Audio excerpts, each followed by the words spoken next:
ولادة إنسان من إنسان من هذا القبيل. يقال زيد ابن عامر. هل يمكن معرفة تولد زيد من نطفة عمرو؟ هل يمكن إحراز ذلك بالمشاهدة؟ مستحيل، مستحيل ذلك، لأن تولد زيد بن عمرو يمر من مراحل، والكثير من تلك المراحل لا يمكن إدراكها بإحدى الحواس الخمس.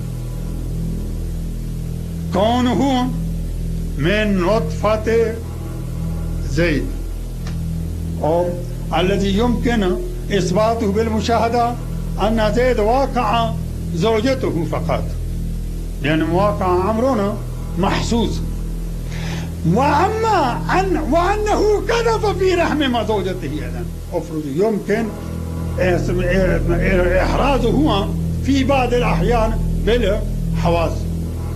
ولكن أن زيد تكون من نطفة زيد، من نطفة عمرو، لا سبيل للمشاهدة إلى ذلك أبدا. كيف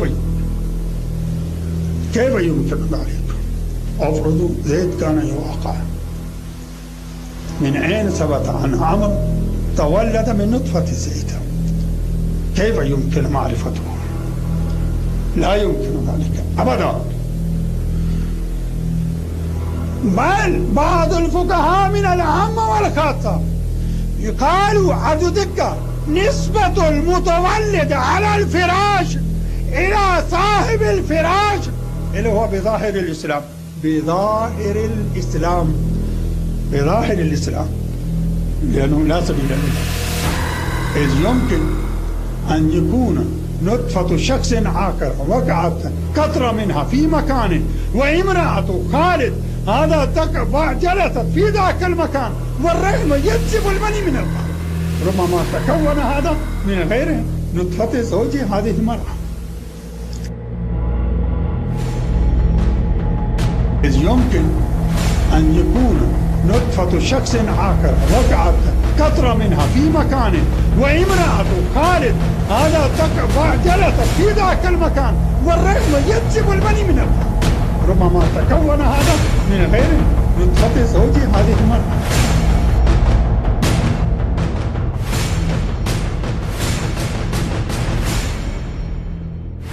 يا سعيد مع إخوتي مراجع وإخوتي مراجع ما قصروا، شكر الله مصاعيهم الجميلة.